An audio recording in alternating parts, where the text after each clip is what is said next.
All right, following Sunday sports wagering action, we're 5-1 with a push in our last $7.99 daily best plays on Pt.1.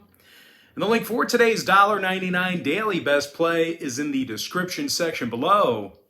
$1,000 bettors are up over $3,500 during that span. Now, if you're not signed up for that package, or if you have no idea what I'm talking about, I'll explain a little bit more about it in just a moment.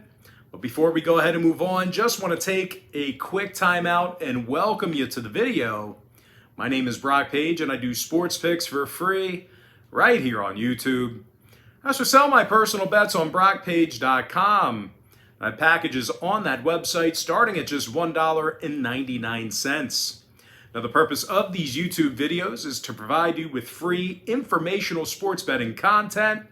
It's also designed to generate interest in signing up for a membership on my website. Now, you may be wondering what the difference is between what I do here on YouTube and what I do on my webpage. Well, what I do here on YouTube is I'll handicap the entire slate of games in any given sport, side and total, or at least most of the games. And what I do on my website is I actually share with you which one of these free YouTube picks on my channel that I'm actually betting on personally. And with that, guys, let's go ahead and dive into some free content. We're going to go ahead and start in the A10. I'm talking about Dayton versus Richmond, 6:30 Eastern start time on Tuesday, March 1st, 2022. Richmond's -1 with a total at 133.5. But despite being favored at home here, the Richmond Spiders have really struggled with Dayton in recent meetings. Richmond lost 9 out of their last 10 contests against Dayton, and they averaged only 66 points a game during that span. Now, when it comes to defensive play in this one, Richmond allows 70 points a game at home, and they've actually been pretty bad guarding the 3-ball in their own arena. Now, they're taking on a Dayton squad on the other side of things, who's actually one of the best defensive teams on the road in the entire country. These guys are allowing only 62 points a game when traveling this year. They're actually in the top 5 in the nation in defensive boards away from home. Now, scoring-wise, Deron Holmes, he's averaging nearly 12 points a game, along with 6 rebounds and 64% shooting from the field. Meanwhile, Kobe Elvis and Colby Brea, they're both making 41% of their three-pointers. And, of course, speaking of shooting the basketball, the Flyers find themselves in the top 20 in the nation in road offensive field goal percentage. Now, total-wise, Dayton's gone 60% to the over when traveling this season. They're also averaging 74 points a game in their last 10 head-to-head meetings with Richmond. Now, the Spiders of Richmond, on the other side of things, they saw overs recently with the likes of George Washington, Virginia Commonwealth, and George Mason. They also went 60% to the over in their last 10 head-to-head meetings with Dayton. I'm going to lean toward the Dayton Flyers +1 and the over 133.5. Next contest, it is going to be Providence versus Villanova, 6:30 p.m. East. Villanova's -9.5, totals 136. Now, Villanova's been dominant on the defensive end of the court at home this year.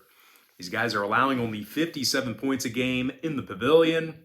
They're actually in the top 10 in defensive boards per contest. And when it comes to the offensive production in this one, Colin Gillespie, he's scoring over 16.5 points a game, along with 3 rebounds and 92% shooting from the foul line. Now, Colin's also drilling nearly 43% of his three-pointers. Meanwhile, teammate Justin Moore, he's scoring over 15 points a game himself, along with 5 rebounds and a couple assists. Now, the Cats are currently in the top 3 in the country in shooting the 3-ball at home. They're also leading the nation in home free throw percentage.